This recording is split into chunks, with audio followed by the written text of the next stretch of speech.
Hello, thank you for joining me today for training on the monitoring process.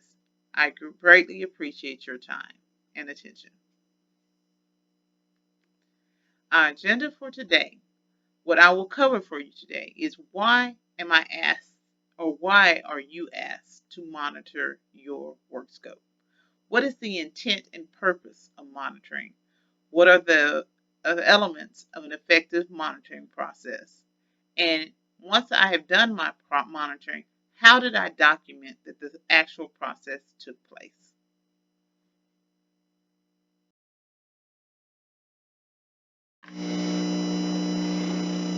Hello, thank you for joining me today to learn more about monitoring, a very important part of holding.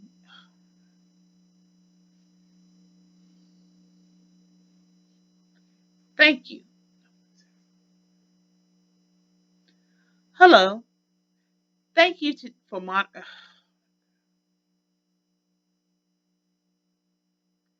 Hello, thank you for joining me today on training for monitoring. Hello, thank you. I want to Hello, thank you for joining me today for training on the monitoring process. I greatly appreciate your time and attention. Our agenda for today, what I will cover for you today is why am I asked or why are you asked to monitor your Workscope? What is the intent and purpose of monitoring? What are the elements of an effective monitoring process? And once I have done my monitoring, how did I document that the actual process took place? First, let's begin with why. Why are you being asked to monitor?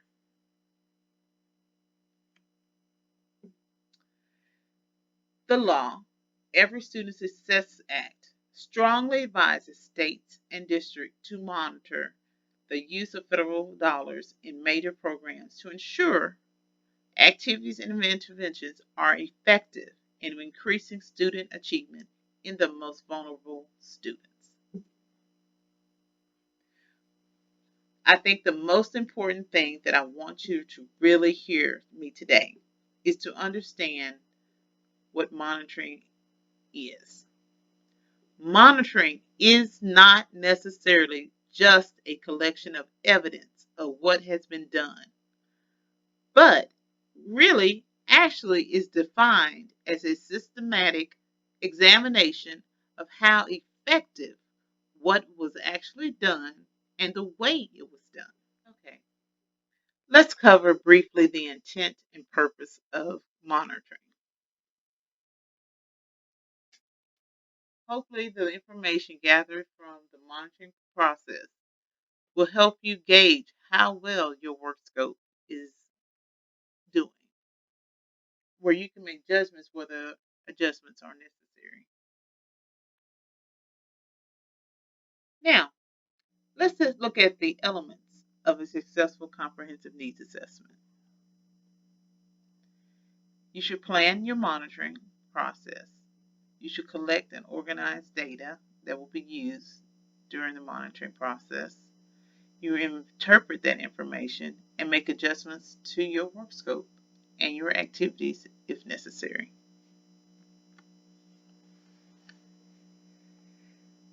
Let's look at plan monitoring. Define the purpose and intended outcomes of the monitoring within the local context, meaning what is actually going on with the district when your activities are considered. Determine what guiding questions and data that you will use during the process. Establish actions, responsibilities, and timelines. Identify relevant stakeholders, plan for their involvement, and invite them to participate. Again, that means right now, at some point, you should start scheduling dates and events. Right now, You should identify the relevant stakeholders, plan for their involvement, and invite them to participate. Start scheduling the actual activities of your monitoring. Articulate to your stakeholders what will the monitoring cover, the process, how will the whole process of monitoring be accomplished, what will it look like, what should they expect. And once the monitoring process is over and you have to present your information, you must have that available for those who do not actually participate in the process. Stakeholders. Who should participate in your comprehensive needs assessment? There should be a diverse group because differing points of view need to be considered. Some level of experience should have the stakeholders should have in order to make sure that they understand the information that they are reviewing to make a reasonably accurate decision. Make sure you create a team that is invested in moving forward together and will build a solid foundation for a successful improvement effort if necessary to your work scope. Depending on your work scope, the members of your monitoring committee will vary, but there are some required members. You must have a principal, you must have a data expert, teachers, parents, school leaders, department staff, and specialized instructional support personnel. Let's go into depth about who these people are. Your data expert may be someone who is gathering the information. Maybe it could be as simple as a person who is in evaluation and accountability. It could be a person who is on a campus who is gathering data, or maybe someone in your department. Principals, teachers, parents should not be from one source, shouldn't be from one campus, because these are district-wide work scopes. You should have varying perspective when you have members that should be able to have input. So you shouldn't just have one principal, one teacher, one parent, because their perspective is isolated to the environment they are a part of. Make sure you gain perspective from all over Dallas ISD and at different levels, the elementary and secondary levels. If you have a work scope that involves specific groups of people, those beneficiaries of the activities should be part of the process. Those may be teachers at some point, or it may be other departments. So make sure you have those who benefit or participate from some of the activities in your work scope are part of your monitoring committee. Next thing, you should collect and organize data. The data should be accurate and measure the effectiveness of the activity, organized in a way that is readable and useful for the stakeholders. There should not be complicated information or titles or that's really difficult to understand beyond the common layperson. Data may be collected in various forms, so quantitative, qualitative, demographic, whatever your data options are, they should be wide open. Whatever data you decide to choose, you should have various pieces of it. So surveys, test scores, questionnaires, various pieces of data. But that data must be pertinent to the activities of the work scope. Data examples. Let me say right up front, data options vary by work scope. Therefore, one recipe doesn't fit all work scopes. What works for one work scope or what's available for data may not be available for another work scope. So make sure the data that you select is specific to your work scope. I have selected 4 areas, common areas that you may consider. These are just sort of some jumping off points that maybe for you to consider: enrollment, personnel. Some things are Workscope specific, and scores and grades.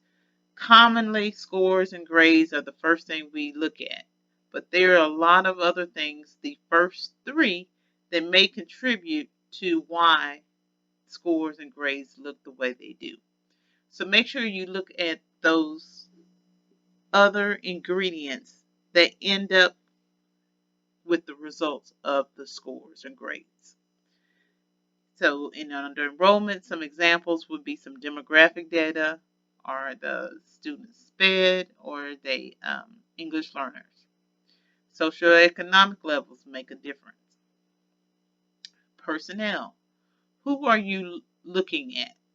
Who are you addressing? For instance, if you are having professional development as a big part of your work scope, then the personnel that you're providing that training to, you sort of need to look at proficiency data, their PD needs, vacancies may be an issue, so make sure you look at who is your audience. Work scope specific. Because we have work scopes that go from actual a product from a training, those are completely different. So you have to look at what is the intent of your work scope to determine what pieces of data here. But some limiting things that I wanted you to look at, so specific things were um, when you're considering building a work scope, often you are asking for personnel or you're asking for training budget cost. So, what is the level of expertise of your department, or is it a new initiative that they need training on? So, you need to look at their level of expertise. You may look at department workload to determine whether you need more people or less people to support your request for additional personnel or maintaining the personnel numbers you have. Scores and grades, again, are the most common things, so I'm not asking you to leave them out, but remember, those are almost the end results of the other items. That's how you got to scores and grades. But also consider those. That is an important part of your monitoring. Data options should be varied once again and dependent on the intent and purpose of the work scope.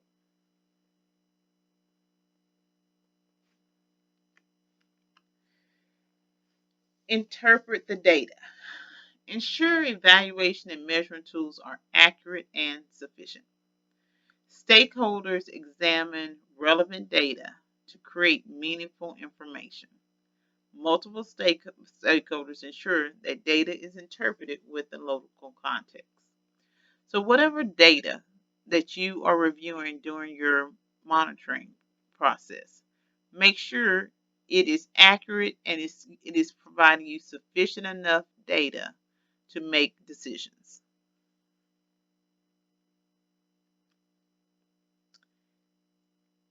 This part right here, connect with implementation, is how you actually go back to your work scope. You're going to turn the information from what you found out during your monitoring process into actionable data. What are your next steps? So you're going to look at all the information that you gather. Do I need what's my work scope is doing right now? Are the activities and interventions that I have included in my work scope, are they working? Are they working as well you intended for them to work? Or are they not working at all? So once you've made that determination, that's when your group will decide, hey, I need to go back in and tweak some of my activities because of these reasons. Or we're doing a really great job. This activity is being very effective. We're going to continue doing it. We may need to increase it. We need to provide additional funding towards this activity. But monitoring gives you the support to make those decisions. So this monitoring process is so important to make sure that you're not spending good money after bad money. or it's making sure that you need to put more good money towards great ideas. Process documentation. Once you are committed to your monitoring process, you need to make sure you can prove that it actually happened. These are some pieces of documentation that will support your monitoring process. Make sure you have a list of your monitoring committee members. Remember, there are a certain number of people that are required members. You must have data and information that you collected, some samples of that, what was reviewed. You must have a list of areas of improvement and successes if found, a copy of amendment if something from your monitoring has indicated that you need to complete an amendment to your work scope. You must have dated meeting agendas and minutes and sign-in sheets with roles identified. That means the name of the people or your stakeholders, first printed, then a signature. Then you should have their role. What school are they in? What department or school are they representing? Remember, it must be varied. So if they are a parent or a teacher or a principal, you must identify what campus they are representing and what is their role. Are they the parent? Are they the principal? Are they the teacher? Make sure that information is clearly identifiable in your sign-in sheets. I would like to thank you for taking this time to learn more about the monitoring process. If there's additional information that you would like to know, please feel free to contact the Special Revenue Funds Management Department. Thank you again and have a great day.